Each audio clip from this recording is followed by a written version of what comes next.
Ah bon? Ok. Shalom. Je vous salue tous et toutes au nom de Jésus. Et on va dire quoi? On va dire bienvenue à notre programme. On va un peu attendre que les autres se connectent. C'est toujours vérité et réalité. En 2024, je pense que c'est notre deuxième émission. Et nous vous remercions pour votre soutien, pour l'encouragement, pour les encouragements que vous nous faites. Ça nous aide beaucoup à aller de l'avant. Merci aussi pour les abonnements. Continuez de vous abonner. On n'est pas encore 20 000. On a que 15 300 et quelques. C'est juste le début du commencement. Merci pour votre soutien. Merci aussi pour ce que vous nous prenez dans le cœur. Nous vous aimons dans le nom de Jésus parce qu'on est de la même famille. Et oui, c'est le moment maintenant de se serrer les coudes, de s'unir, parce que les temps deviennent de plus en plus durs. Quand je parle de dur, ce n'est pas seulement économiquement, financièrement, humainement parlant, mais c'est d'abord sur le plan spirituel. Parce que nous arrivons vers la fin des temps. Et les annonces du Seigneur Jésus sont en train de se dérouler. La vie des populations a beaucoup changé. Le caractère des gens change. Et souvent, ça va même jusqu'à toucher ceux qui étaient dans une persévérance pour rendre ça faible. Alors que Jésus a dit, celui qui persévérera jusqu'à la fin, c'est celui-là qui sera sauvé. Donc, tout ceci est fait pour que on baisse la garde. J'attends toujours que quelques personnes se connectent. Il ne faut pas baisser la garde.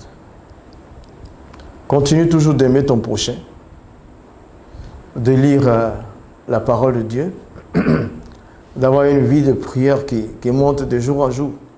Ouais. Il ne faut pas régresser ta vie de prière. Il faut continuer de travailler dans ton domaine avec beaucoup d'indulgence et faire violence sur toi-même afin de rester attaché à la saine doctrine, afin de rester attaché à Dieu. Oui, le plus proche du Seigneur sera mieux parce qu'il y a tellement de vents contraires. Ici dans le studio, nous avons des ministères qui sont mes enfants et nous étions en train de parler, de dire que pour ceux qui sont dans le ministère, logiquement, on est tous serviteurs de Dieu. Frères et sœurs en Christ, nous servons tous le même Seigneur. Mais chacun a sa position selon les dons et les talents que le Seigneur donne. Et souvent, la position sociale n'est pas pareille, n'est pas équilibrée avec la position spirituelle que nous devons appliquer dans le ministère. On peut aller à un moment, mais ces derniers temps ont fait que il y a beaucoup de servantes, beaucoup de serviteurs de Dieu qui ont adouci un peu leur violence spirituelle, qui sont devenus un peu trop doux par rapport à ce que le Seigneur veut qu'on fasse. Ce n'est pas violent physique, mais dans l'abstention d'aller dans le monde, dans la maîtrise de soi. Il y a un peu de laisser aller. Il y a un peu de la lassitude. Et puis il y a un peu, je dois améliorer mon quotidien. mais pas au risque de compromission. Voilà. Il y a un peu trop d'eau qui a été mise dans le vase d'honneur. Donc le vase doit être toujours un vase d'honneur, pas un vase vide. Donc, soyons forts, soyons forts. Surtout pour les jeunes filles, les jeunes sœurs, soyez très fortes. Soyez très fortes. Le premier venu n'est pas forcément celui qu'il faut. Ça fait un peu. Le premier venu n'est pas forcément celui qu'il faut. Patiente. Patiente. Et puis, observe. Et j'ai un peu de reflet sur la lunette. Ouais. Là, ça va. Ok. Merci. Merci à l'équipe technique sur place. Waouh, c'est ça le service de Dieu. On essaie d'être le plus bien possible. Voilà. Aussi, je vais dire un mot pour ce qui se passe dans le pays. Ne cassez pas les bus. C'est pas bon. Ne lancez pas les bouteilles sur les pelouses des stades. C'est pas ivoirien, ça. En moins, encore, ça ne peut pas être chrétien. Donc, bénissons, bénissons, fortifions, encourageons-nous. Encourage ta sœur, encourage ton frère, bénis ton frère, bénis ta sœur, bénis celui qui ne connaît pas, bénis même celui qui ne t'aime pas. Voilà. Tout ça, on est en train d'entendre. Hein. Il y a rien, il y a Davila, il y a juste le pasteur d'Italie, Bonne Voix Italie, Nina Joël qui prie. Voilà, merci. On essaie un peu de s'étendre selon nos possibilités. Regardez, il n'y a rien de plus beau que d'être en relation avec Jésus. Ça donne la longévité. Parce que tu es préparé à tout. Hein? Le malheur atteint souvent le juste, mais l'Éternel en délivre toujours. Je suis avec vous tous les jours jusqu'à la fin du monde. 1000 tombent à ta gauche, 10 000 à ta droite, tu ne seras pas atteint. Des paroles qui donnent la motivation. Parce qu'il y a eu la salvation au départ. Donc il y a la motivation.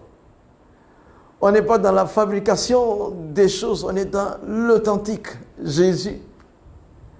Ah! Le Saint-Esprit est venu. Voilà, Dieu habite en nous. Après, nous allons habiter. Jésus allait préparer ta place. Quel est ton problème? Tiens bon la foi. Il faut tenir bon. Bon, voilà, on essaie de faire parler d'islam parce que c'est un peu la vision que Dieu nous a donnée. Et puis après, où est le défi pour le corps de Christ? Ce n'est pas chasser un démon. Non, ça, ce n'est plus un défi. Ce n'est pas un défi. C'est la normale. Ce n'est pas une guérison extraordinaire. Ce n'est pas un défi. C'est la normale. Ce n'est pas l'obtention d'un poste ou l'exaucement d'une prière qui va m'amener à être différent dans la vie sociale. Tout ça, ce n'est pas tout ça. On veut un défi maintenant pour l'Église. Le défi, en ces derniers temps, c'est principalement la religion. La religion qui ne donne pas de relation. Toute religion, aucune religion ne donne de relation. Il faut être disciple de Jésus pour avoir une relation. Donc c'est à nous de souvent vous expliquer les choses par rapport à l'islam. Et avec l'Esprit Saint que vous avez, vous pouvez être très utile, plus que nous autres, pour l'établissement du royaume de Dieu. Donc tout ça, je suis en train de causer avec vous en entendant que quelques personnes... Il est temps maintenant. Ok, right. Aujourd'hui, le Coran n'est pas grand. C'est seulement 114 chapitres. Et les histoires sont les mêmes. Même les bibliques sont les mêmes, mais les bibliques sont inspirés par Dieu. Donc, Shalom, on va commencer. Vérité et réalité est 84e épisode. Voilà. Vérité et réalité, 84e épisode. Dieu nous a accordé la grâce. Nous sommes au numéro 84. Et on a toujours eu un sous-thème depuis quelques mois. Ce sous-thème, c'est les confusions dans l'islam. Aujourd'hui, nous sommes dans la 20e partie. Une confusion n'est pas une bonne chose. Une confusion, ça te tourne la tête. Ça peut te faire dévier. Nous voyons que dans l'islam, il y a beaucoup de confusion. Surtout sur le plan scripturaire. Bon, c'est avec l'assistance et l'autorisation du Seigneur Jésus lui-même, par le Saint-Esprit et sur la base de sa parole. Et c'est aussi avec le concours de toute la famille, la grande famille, la bonne voix, et sur place ici, des servantes et des serviteurs, vraiment consacrés à Dieu, et puis nos collaborateurs, Royaume Vie Média et Radio JLC. Mais sans oublier l'intercession certaine à cette heure de mon épouse Maïmouna, que je dis la plus belle. Que Dieu fasse pour vous ce que personne n'a la capacité de faire à votre égard. Que le Seigneur vous garde. 2024 soit une année de croissance dans vos vies sans arrêt et de fidélité à l'Éternel et dans vos relations pour la gloire de notre Dieu. Bon, on va entrer dans le vif du sujet. On va parler de la première confusion. La première confusion, c'est que on va remarquer que le prophète de l'islam, il se donne une humilité, que je dirais une humilité fausse, ou un self-pity, ou bien il a pitié de lui-même, par moment. Donc, la première confusion nous dira cela. Voilà donc la sourate 18, le verset 110. Je suis en fait un être humain comme vous. Voilà ce que dit le prophète de l'islam. Ils m'ont été révélé que votre Dieu est Dieu unique. Quiconque donc espère rencontrer son Seigneur, qu'il fasse de bonnes actions et qu'il n'associe dans son adoration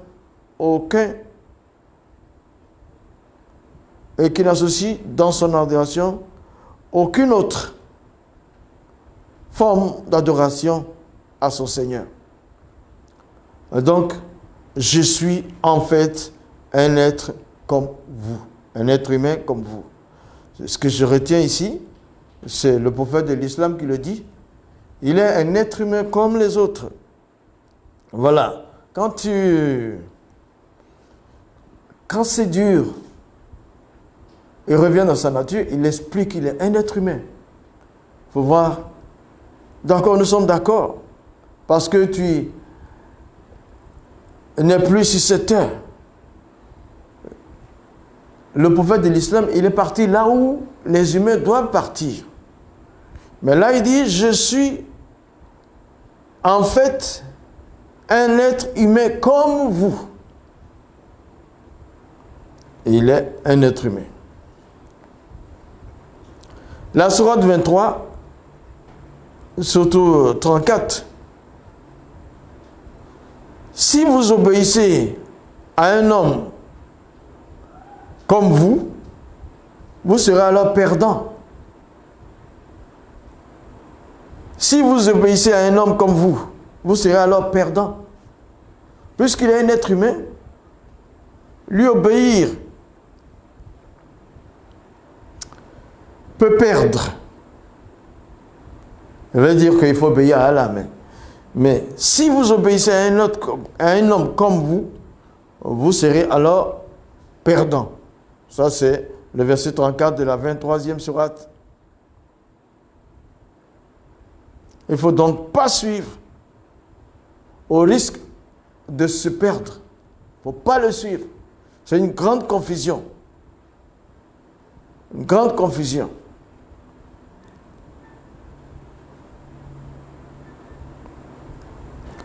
On va passer par la sourate 24. Du moins la sourate 25, verset 56. Or, nous n'avons envoyé que comme annonciateur et avertisseur. Nous ne t'avons envoyé que comme annonciateur et avertisseur. Allah dit à son prophète, à son messager, que je t'ai envoyé, qu'il l'a envoyé du moins comme annonciateur et avertisseur, tout simplement, puisqu'il est un être humain. Comment? Il dit au chapitre 23, verset 34, « Si vous obéissez à un homme comme vous, vous serez alors perdant. » Et ensuite, il lui dit, « Or, nous t'avons envoyé que comme annonciateur. » L'être humain, il n'a envoyé que comme annonciateur. Mais pourquoi? Pourquoi Allah dit à Mohammed qu'il n'est qu'un avertisseur. Et pourtant, il lui a fait des tas de privilèges. Il pouvait avoir la femme qu'il voulait. Il avait droit de vie et de mort sur certaines personnes.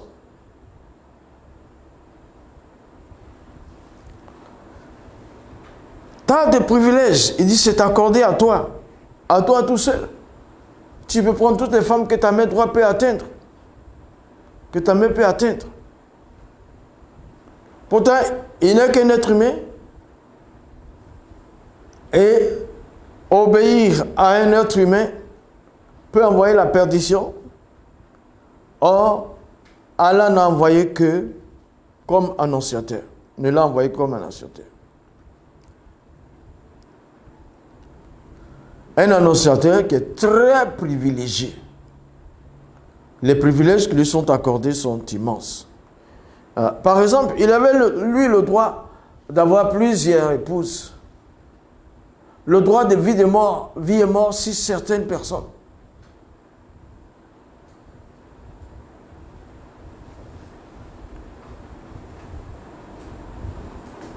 Si tu le suis, tu vas être dans la confusion. La sourate 72, verset 21, dit « Je ne possède aucun moyen pour vous faire du mal, ni pour vous faire mettre, ni pour vous mettre sur le chemin droit. » Je reprends, la sourate 72, verset 21, dit « Je ne possède aucun moyen pour vous faire du mal, ni pour vous mettre sur le chemin droit. » Hein? Il le dit. Il ne peut pas mettre sur le chemin droit ceux qui les suivent. Il ne peut pas mettre sur le chemin droit ceux à qui il annonce et qu'il avertit. Il ne peut pas en tant qu'homme mettre sur le chemin droit. Ah, mais il est prophète. Par contre, Jésus, il dit, hey, moi, je suis le chemin, je suis la vérité, je suis la vie. Nul n'arrive au Père s'il ne passe par moi. C'est pour ça que il faut sortir de cette confusion. Comment tu peux suivre quelqu'un qui, à un moment, il dit, il ne peut pas te faire du mal, mais il ne peut pas non plus te mettre sur le droit chemin. C'est pourquoi, tous les jours, dans la Fatiha, quand vous priez en tant que musulman, vous dites « Ihdina sirat al-mustaqim » Dieu dirige-moi sur le droit chemin. Parce que celui-même qui a fait connaître ce Coran, ce passage, ne peut pas envoyer quelqu'un sur le droit chemin. Mais pourquoi le suivre? Venez à Jésus. Lui, il est le chemin, la vérité et la vie. La confusion sera finie. Il n'y aura plus de confusion. Oui. Jean 14, 6, c'est là qu'il dit ça. Alors regardons aussi la sourate 41, verset 44. Aujourd'hui, nous sommes là un peu à dépeindre le côté self-pity, apitoiement de Mohammed, le prophète de l'islam. Mais quand il le fait par rapport à une situation. Sourate 41, verset 44. C'est pourtant en son nom, il dit, la sourate 41, verset 44, si nous avions fait un Coran en autre langue, autre que l'arabe, ils auraient dit, pourquoi ces versets n'ont-ils pas été exposés clairement? Quoi? Un Coran non arabe et un messager arabe. Donc, tu vois, pourtant, le Coran, il est fait dans sa langue, et celui qui ne peut pas diriger, qui a reçu ce Coran, est en arabe. Vous voyez que la confusion est grande. Quelqu'un qui ne peut pas diriger. Et le Coran, Allah dit, ce Coran-là, je l'ai fait en arabe, parce que tu es un arabe. Tu viens de déclarer que tu ne peux pas diriger les gens. Mais si on avait fait ça dans une autre langue, et le monde outre-arabe aurait dit, pourquoi l'avoir fait dans une langue alors que le prophète de l'islam est dans une autre? Mais c'est pourtant celui qui ne peut pas diriger sur le droit chemin. C'est lui qu'on a pris pour lui faire la révélation dans sa langue. Allez-y comprendre cette confusion-là.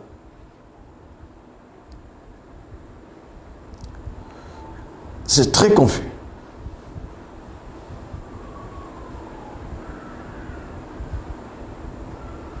Et pourtant, la sourate 23, verset 32 à 34, nous dit, nous envoyâmes parmi elles un messager d'elles pour leur dire, adorez Allah, vous n'avez pas d'autre divinité en dehors de lui, et ne le craignez pas. Et ne le craignez-vous pas? Voilà. Nous envoyâmes parmi elles un messager au milieu de la population. Adorez Allah, vous n'avez pas d'autre divinité en dehors de lui. Ne le craignez-vous pas?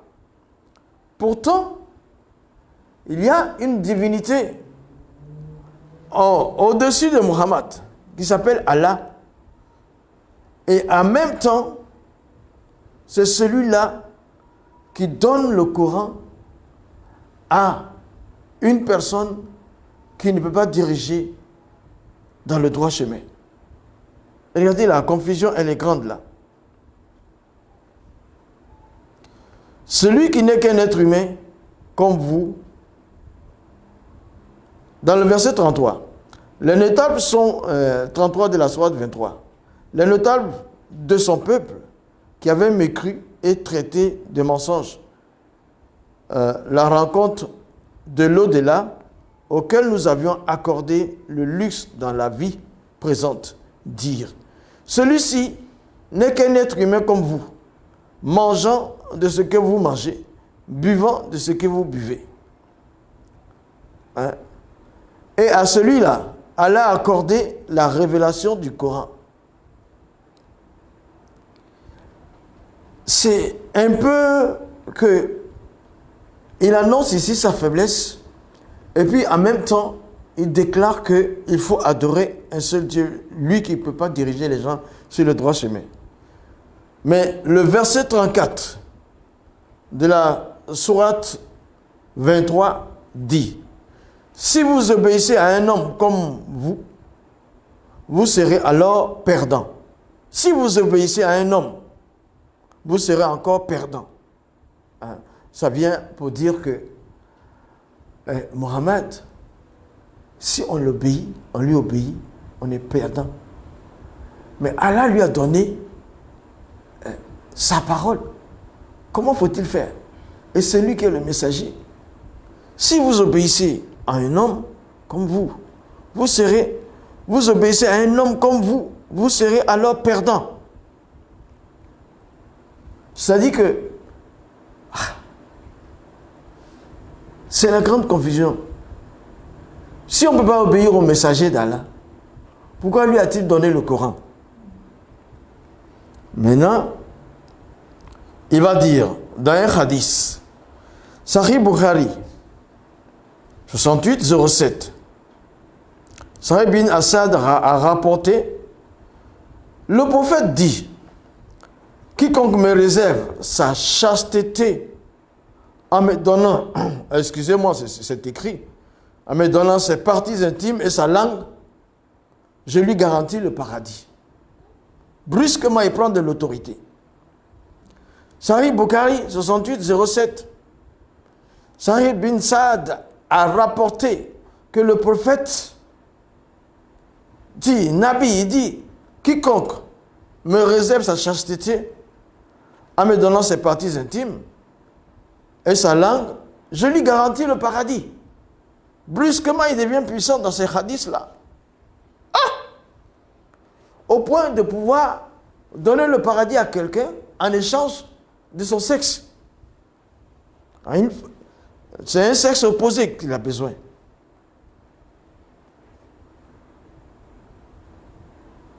Il n'est qu'un homme, il n'est qu'un simple messager. Quelqu'un qu'on ne peut pas, qu'on ne doit pas, qui peut pas diriger dans le droit chemin. Mais en même temps, il devient distributeur de paradis à ceux qui gardent leur chasteté pour lui, à celles qui gardent leur chasteté, et pour lui donner, pour lui la donner, pour lui donner leurs parties intimes et leurs langues. Il accorde le paradis. La confusion est grande. Celui qui fait le self-pity, l'apitoiement, je suis une personne, un homme comme vous, brusquement, il prend la place d'Allah. C'est très confus. Mon ami musulman, c'est compliqué. Laisse-toi conduire vers Jésus. Il n'a pas besoin de toutes ces choses, que quelqu'un lui donne sa langue ou autre chose. Il a besoin de sauver le Jésus dont je parle. Il veut te sauver. Ne perds pas ton temps derrière toutes ces choses-là. Prophète, tu n'as pas autre chose à donner. Le paradis, c'est bon si tu pouvais le donner, mais en essence du sexe. Allons voir ce que nous dit la sourate 25, au verset 58. Maintenant, on revient. Il dit, place ta confiance dans le vivant qui ne meurt jamais, et par sa louange, glorifie-le. Sourate 25, verset 58. Et place ta confiance dans le vivant qui ne meurt jamais, et par sa louange, glorifie-le. Il dit, placez ta confiance. Il y a un vivant qui ne meurt jamais et un mortel donne le paradis. Un vivant qui ne meurt jamais, qui est Allah. Et selon l'islam, ce mortel qui est l'envoyé d'Allah, lui, il se charge, il peut donner le paradis. Qui vit plus que qui? L'accès au paradis, c'est la chose la plus importante. Il n'y a que le Créateur des cieux et de la terre. Il n'y a que celui qui peut accorder la salvation. Celui qui peut mettre en marche la miséricorde, l'amour du pécheur, qui peut donner sa vie pour sauver le pécheur. C'est celui-là qui peut ouvrir les portes du paradis. Mais un être humain simple, un mortel, ne peut pas le faire. Et ici, après que lui, il ait promis le paradis, alors Allah se place là pour dire, « Hey, confie-toi au vivant qui ne meurt jamais. par sa louange, glorifie-le. C'est une confusion, grande confusion.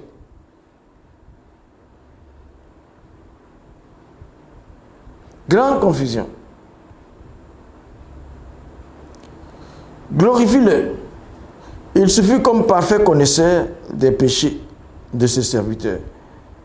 Verset 58, je vais lire le verset complet. Et place ta confiance dans le vivant qui ne meurt jamais, et par sa louange, glorifie-le. Il suffit comme parfait connaisseur des péchés de ses serviteurs. Des péchés de ses serviteurs. Il suffit comme parfait connaisseur des péchés de ses serviteurs. Voilà. Et là maintenant, après que Mohammed ait donné le paradis à la place d'Allah, on dit Allah, il faut le glorifier, celui qui connaît les péchés de ses serviteurs. C'est tout confus. Jésus lui pardonne carrément les péchés. Maintenant, ce qu'il va envoyer, malgré le fait que le prophète est un homme qui donne le paradis en échange des parties intimes, il y a autre chose ici qui va enfoncer encore dans la confusion. La sourate 4, 59. Oh, les croyants, obéissez à Allah et obéissez à son messager. Voilà. Maintenant, on les retrouve tous les deux au même stade. Il n'y a pas un qui est plus grand que l'autre ici. Sourate 4, An-Nisa, verset 59. Oh, croyants, obéissez à Allah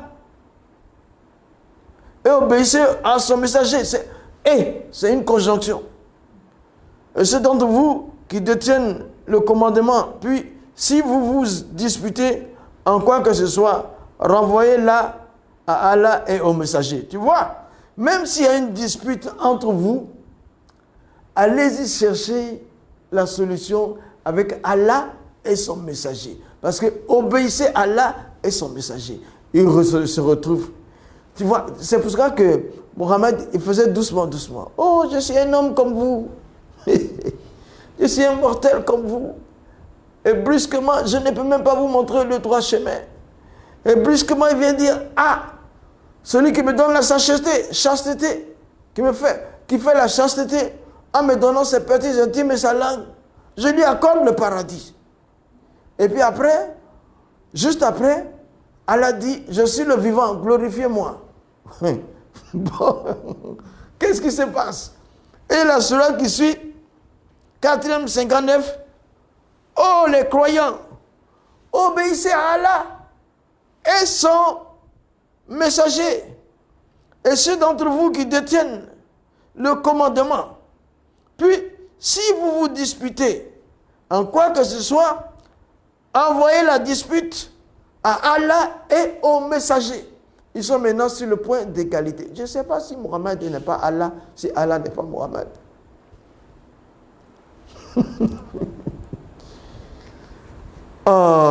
C'est confus, hein? Maintenant,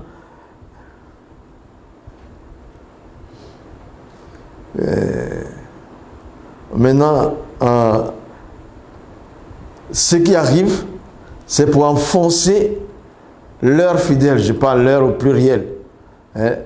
Allah et Mohammed vont enfoncer leurs fidèles dans la confusion en essayant de faire une tournure ici. C'est la sourate 3, précisément le verset 50. Mais on va lire 49 à 50. Sourate 3. Ils vont mettre le Jésus coranique dans le bain. Et il sera, parlant de Issa, et il sera le messager aux enfants d'Israël. Et leur dira, en vérité, je viens à vous avec un signe de la part de votre Seigneur. Ok? Pour vous. Ok. Issa, le Jésus coranique, est envoyé vers le peuple d'Israël.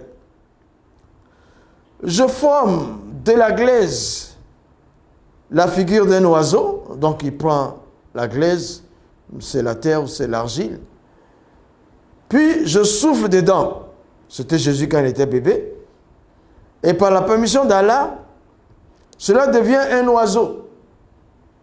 Tout petit.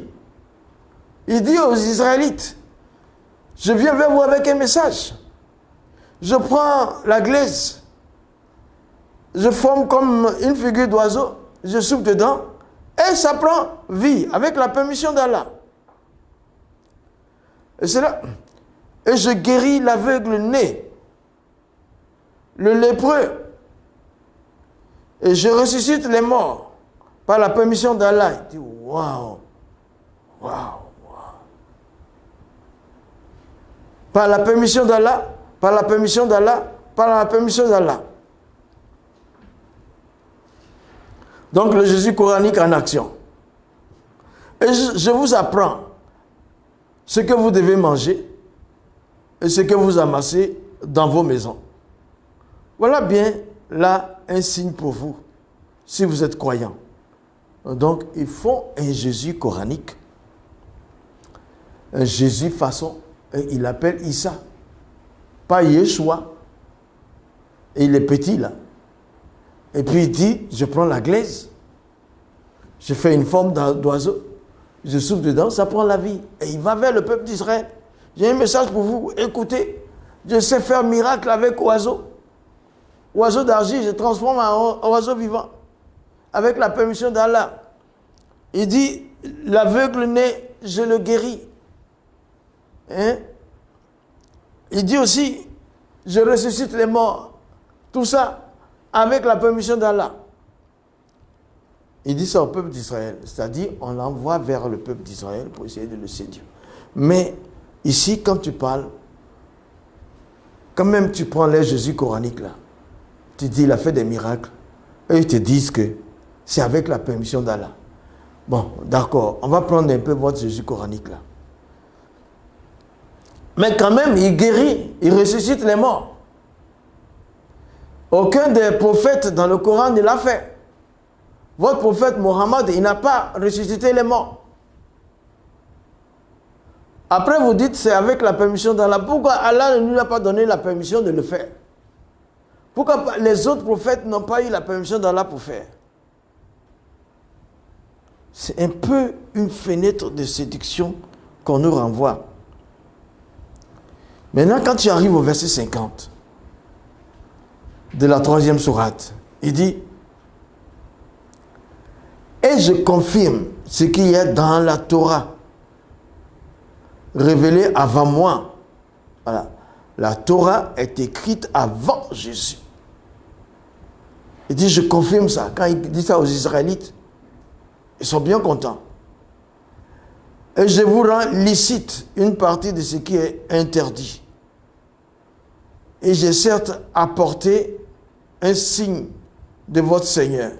Craignez Allah et craignez Allah donc et obéissez-moi. Hein? Il faut dire à ce Jésus-là, je suis venu confirmer ce que la Torah dit. Ok, aux Juifs, les Juifs sont d'accord. Ils aiment ça. La Torah, ils savent que c'est la vérité. Le Coran même le dit. Bon, ensuite, il dit, je suis venu vous dire ce qui est interdit et ce qui n'est pas interdit. Ok, ça va. Maintenant, il dit, craignez Allah donc et obéissez-moi. Leur affaire là n'allait pas toucher beaucoup de personnes sans mettre Jésus dedans aussi, dans la combine. Comment il va dire brusquement, craignez Allah, c'est ce qu'il voulait dire.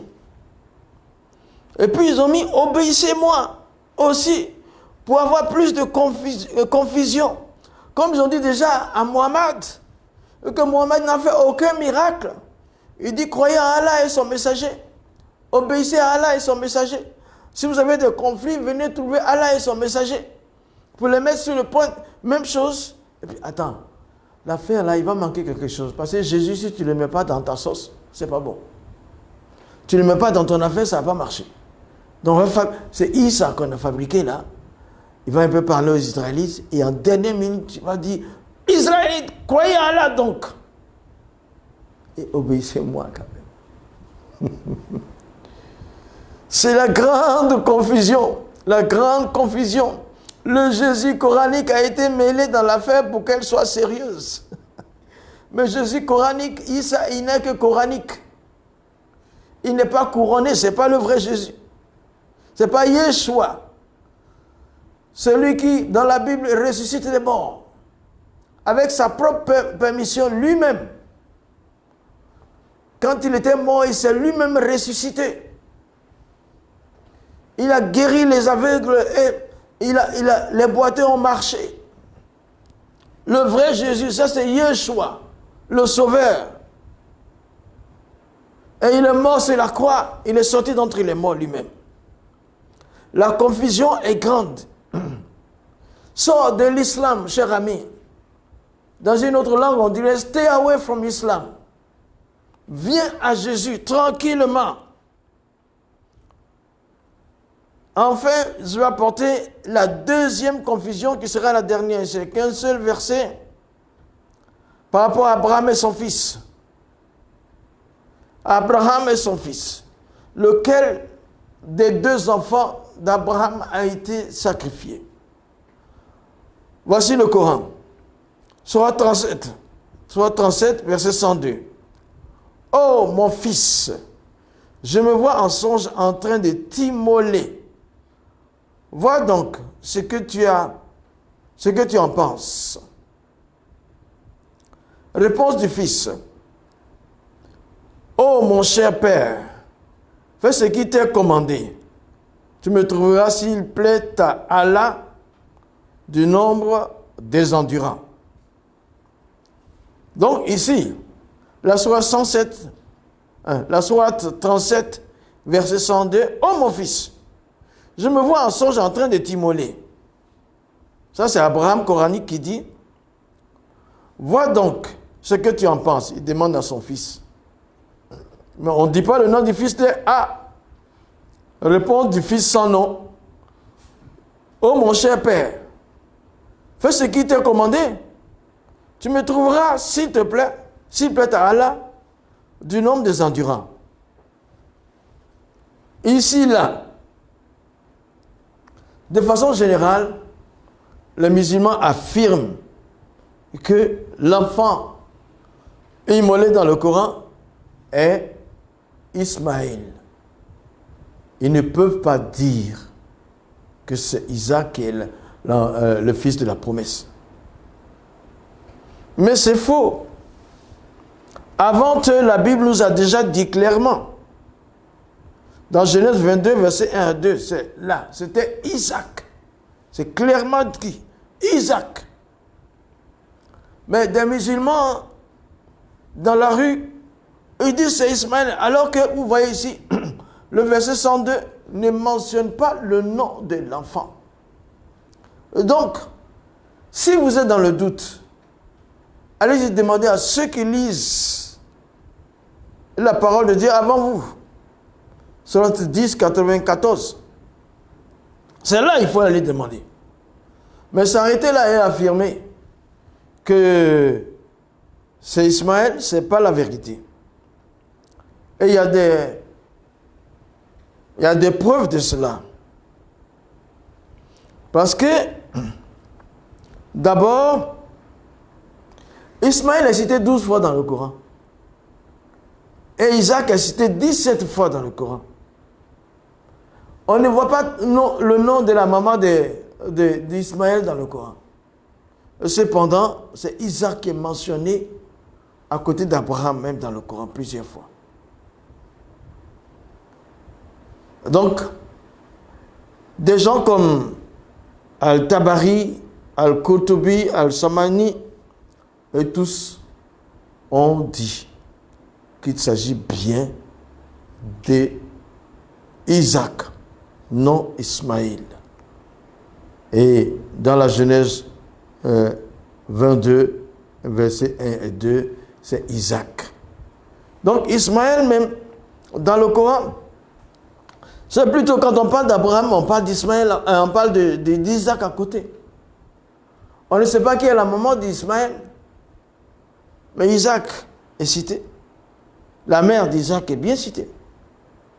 Et dans le Coran, on parle 17 fois d'Isaac et 12 fois seulement d'Ismaël. Donc la confusion est grande. Pourquoi un sujet si important, arrivé au verset clé, au verset essentiel, le nom de l'enfant immolé et sacrifié n'est pas indiqué? L'islam, le Coran est toujours confus. Cela, il faut dire le nom de l'enfant. Hein? Genèse 22 est clair dessus. Très, sans ambiguïté. Il n'y a pas de discussion. Pas de discussion. C'est bien clair. Après ces choses, 22 versets, après ces choses, Dieu mit Abraham à l'épreuve et lui dit, Abraham, il répondit, me voici. Dieu dit, prends ton fils, ton unique, celui que tu aimes, Isaac. Va-t'en au pays des Moïgas, et là, offre-le en holocauste sur l'une des montagnes que je te dirai. Clair. Le Coran dit seulement, j'ai rêvé, Abraham du coranique, oh mon fils, j'ai rêvé, je me vois en songe en train de t'immoler. Vois donc ce que tu en penses. Hey! Oh, abandonne l'islam.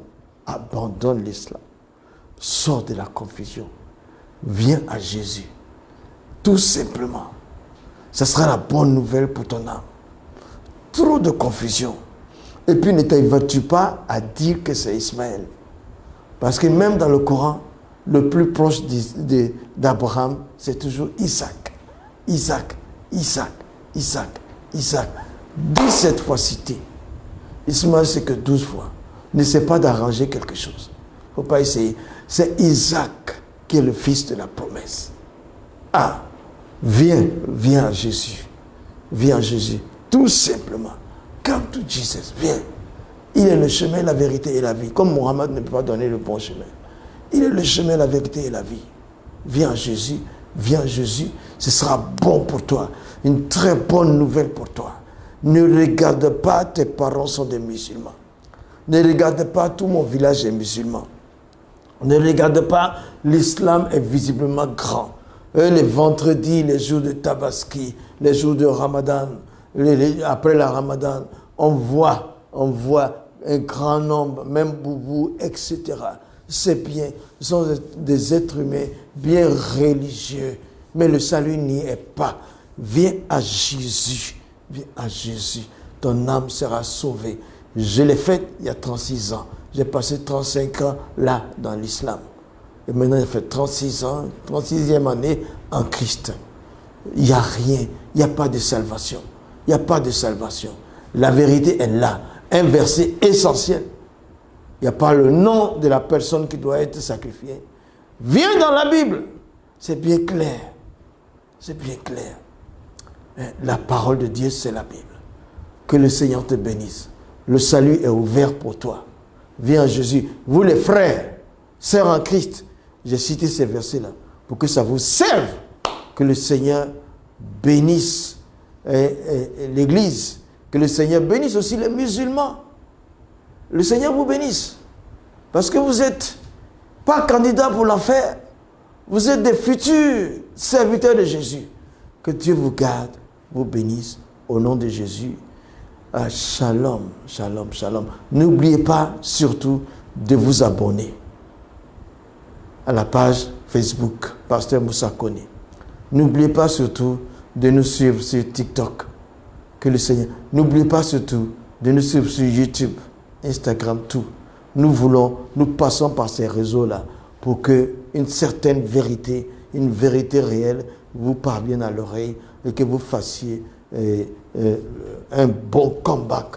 Un comeback parce que là, vous revenez à vous-même, vous analysez et vous vous donnez à Jésus.